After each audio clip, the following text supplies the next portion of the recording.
A to Z study point प्यारे दोस्तों प्यारे बच्चों, जैसा कि देख रहे हैं झारखंड से रिलेटेड महत्वपूर्ण प्रश्न जो चौकीदार भर्ती परीक्षा के लिए काफ़ी महत्वपूर्ण है। तो आइए क्लास की शुरुआत करते हैं नए क्वेश्चन से। जैसा कि आप देख रहे हैं, शहीदों का नगर झारखंड के किस शहर को कहा जाता है? तो आपके पास इस तरह से 4 ऑप्शन दिखाई दे रहे हैं। तो प्यारे दोस्तों, इसका आंसर को बताएं कि सही आंसर क्या होगा। तो दोस्तों याद रहे, शहीदों का नगर झारखंड के किस शहर को कहा जाता है? तो सही आंसर होगा आपका ऑप्शन नंबर ए, रांची को कहा जाता है। जैसा कि देख रहे क्वेश्चन नंबर 2 कहा रहा है, झारखंड का खजाना किसे कहा जाता है? रांची को, छोटा नागपुर का पठार को, या तिब्बत का पठार को, या तामीर के पठार को। इस तरह आपके पास 4 ऑप्शन देखने को मिलेंगे और सही आंसर आपको चुनना है। तो दोस्तों इसके लिए सही आंसर होगा आपका ऑप्शन नंबर 2, छोटा नागपुर के पठार को झारखंड का खजाना किसे कहा जाता है। जैसा कि मालूम होना चाहिए कि झारखंड का शिमला किसे कहा जाता है? तो आपके पास आंसर है रांची को, मालूटी को, धनबाद को, या आप नेतरहाट को। तो दोस्तों 4 ऑप्शन में से सही ऑप्शन को चुनें कि आपका सही आंसर क्या होगा। तो झारखंड का शिमला किसे कहा जाता है? तो दोस्तों इसके लिए सही आंसर होगा ऑप्शन नंबर ए, रांची को कहा जाता है।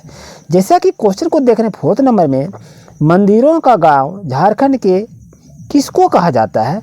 रांची को, या मालूटी को, या धनबाद को, या देवघर को। तो दोस्तों इसके लिए सही आंसर क्या होगा बता सकते हैं? तो करेक्ट आंसर होगा आपका option number B is right answer, यानी मंदिरों का गांव मालूटी को कहा जाता है। जैसा कि मालूम होनी चाहिए कि छोटा नागपुर की रानी किसे कहा जाता है? ऑप्शन नंबर 1 नेतरहाट को, ऑप्शन बी मालूटी को, ऑप्शन सी धनबाद को, ऑप्शन डी देवघर को। तो दोस्तों बता सकते हैं आखिर इसका छोटा नागपुर की रानी किसे कहा जाता है? तो छोटा नागपुर की रानी नेतरहाट को कहा जाता है। Option number A is right answer. Question number next, छोटा नागपुर का हल्दी घाटी किसे कहा जाता है? लोहरदगा को, या रांची को, या धनबाद को, या बरूनी को। तो दोस्तों छोटा नागपुर का हल्दी घाटी किसे कहा जाता है? तो दोस्तों इसके लिए आपका सही आंसर होगा ऑप्शन नंबर ए, लोहरदगा को कहा जाता है। यानी लोहरदगा को कोराम्बे के नाम से भी जाना जाता है, इस चीज़ को आप याद रखें। जैसा कि क्वेश्चन को देख रहे हैं, क्वेश्चन नंबर 7, झारखंड का शेफील्ड किसे कहा जाता है? बोकारो को, धनबाद को, या गिरिडीह को, या जामताड़ा को। तो दोस्तों बताएं इसका सही आंसर क्या होगा। तो झारखंड का शेफील्ड जो कहा जाता है ये आपको बोकारो को कहा जाता है। और याद रहे बोकारो का एक उपनाम ये भी है, भेंडरा के नाम से भी जाना जाता है। ऑप्शन है, अगर आपके पास भेंडरा बोकारो नहीं रहेगा तो आपके पास क्या रहेगा? भेंडरा आपका ऑप्शन भी रहेगा। अब चलते हैं दोस्तों क्वेश्चन नंबर नेक्स्ट पर कि कारखानों का शहर झारखंड के किस शहर को कहा जाता है? ऑप्शन है जमशेदपुर को, गिरिडीह को, पलामू को, या आपका देवघर को। तो दोस्तों इसके लिए सही आंसर होगा ऑप्शन नंबर ए, जमशेदपुर को कहा जाता है। जैसा कि दोस्तों मालूम होनी चाहिए, क्वेश्चन नंबर 9, 700 पहाड़ियों का क्षेत्र किसे कहा जाता है? सारंडा को, या धनबाद को, या पटना को, या गिरिडीह को। तो दोस्तों इसके लिए आपका 100% राइट आंसर होगा ऑप्शन नंबर ए, सारंडा को कहा जाता है। ऐसा क्वेश्चन देखने के लिए आप क्वेश्चन नंबर 10 को देखें कि पहाड़ियों का मलिका किसे कहा जाता है? तो आपके पास 4 ऑप्शन दिखाई दे रहा है, धनबाद को, नेतरहाट को, या रांची को, या गिरिडीह को। प्यारे दोस्तों आप आंसर को फाइंड आउट करें कि पहाड़ों का मलिका किसे कहा जाता है। तो दोस्तों आप आंसर भी चुन लिए होंगे, करेक्ट आंसर होगा ऑप्शन नंबर बी, नेतरहाट को कहा जाता है। क्वेश्चन नंबर 11, छोटा नागपुर का प्रवेश द्वार किसे कहा जाता है? नेतरहाट को, चतरा को, देवघर को, या रांची को। तो दोस्तों इसके लिए सही आंसर क्या होगा जल्दी बताइए। तो करेक्ट आंसर होगा आपका कौन सा ऑप्शन सही रहेगा बता सकते हैं? तो जरूर करके कमेंट करें। तो छोटा नागपुर का प्रवेश द्वार अगर हम देखें तो इसके लिए सही आंसर होगा ऑप्शन नंबर बी, चतरा को कहा जाता है। जैसा कि दोस्तों क्वेश्चन आपके पास है, झारखंड के किस शहर को खेल नगरी कहा जाता है? तो आपके पास देख रहे हैं जमशेदपुर, गिरिडीह, जामताड़ा, या धनबाद। 4 ऑप्शन में से सही ऑप्शन को चुनना है। तो दोस्तों इसके लिए सही आंसर क्या होगा जल्दी से बताइए। तो खेल नगरी के नाम से हम किसे जानते हैं? तो याद रहना चाहिए खेल नगरी के नाम से हम जमशेदपुर को जानते हैं। ऑप्शन नंबर ए आपके लिए सही रहेगा। जैसा कि क्वेश्चन को देख रहे हैं कि बूढ़ा घाघ किसका उपनाम है?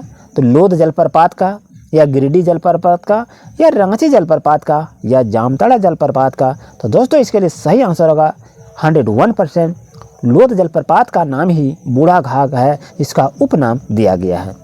जैसा कि क्वेश्चन नंबर 14 देख रहे हैं, भारत का रूर किसे कहा जाता है? धनबाद को, छोटा नागपुर का पत्थर को, या पटना को, या देवघर को? तो दोस्तों सही आंसर को बताइए कि भारत का रूर किसे कहा जाता है? तो भारत का रूर आपको याद रहना चाहिए, छोटा नागपुर का पठार को कहा जाता है। इस चीज़ को आप याद रखिए। जैसा कि क्वेश्चन को देख रहे हैं, कोयला नगरी किसे कहा जाता है? धनबाद को, रांची को, पलामू को, या घाटशिला को? तो दोस्तों देख सकते हैं कि कोयला नगरी के नाम से हम किसे जानते हैं? तो याद रखना चाहिए धनबाद को जानते हैं, यानी यहाँ पर मिस प्रिंट हुआ है, तो याद रख लीजिए धनबाद। आई होप को आपको अच्छी तरह समझ में आ गया होगा दोस्तों। क्वेश्चन नंबर 16, इस्पात नगरी किसे कहा जाता है? जमशेदपुर को, धनबाद को, हजारीबाग को, या लातेहार को? तो दोस्तों बताएं इस्पात नगरी के नाम से हम किसे जानते हैं? तो जमशेदपुर इसका सही आंसर होगा। जैसा कि क्वेश्चन को देख रहे हैं, झारखंड की राजकीय पुष्प क्या है? पलाश, कमल, गुलाब, या सूर्यमुखी? तो याद रहना चाहिए झारखंड की राजकीय पुष्प के रूप में पलाश को माना गया है। Option number A is right answer. Question number next देख रहे हैं कि झारखंड की राजकीय पक्षी कौन सा है? कोयल है, कौवा है, कबूतर है, या मेढक है? प्यारे दोस्तों इसके लिए सही आंसर होगा आपका 101% कोयल इज राइट आंसर। जैसा कि क्वेश्चन को देख रहे हैं 19 में, झारखंड का विस्तार उत्तर से दक्षिण कितना किलोमीटर है? ये आपसे क्वेश्चन को पूछ दिया है। क्या 380 किलोमीटर, 340, 389, या 460? तो दोस्तों इसके लिए सही आंसर होगा आपका ऑप्शन नंबर ए 380 किलोमीटर है। जैसा कि मालूम होना चाहिए, ये क्वेश्चन पूछ देगा कि झारखंड का विस्तार पूर्व से पश्चिम कितना किलोमीटर है? तो 463 किलोमीटर, 765 किलोमीटर, या 540 किलोमीटर, या 490 किलोमीटर? दोस्तों आप कमेंट में इसका जवाब दें कि इसका सही आंसर क्या होगा। मिलते हैं न्यू क्लास में। अगर ये क्लास अच्छा रहा तो लाइक कीजिए, और चैनल पर नहीं तो इसी तरह लेटेस्ट वीडियो पाने के लिए अभी चैनल को सब्सक्राइब करें। आपकी वीडियो सुबह के 6 बजे अपडेट की जाएगी और शाम में पुनः 6 बजे अपडेट करते हैं। तो ये दोनों डेट को आप याद रखिए, समय को याद रखिए। सुबह के 6 बजे और शाम के 6 बजे आपके पास वीडियो अपलोड हो जाएगी। तो मिलते हैं न्यू क्लास में। Thank you.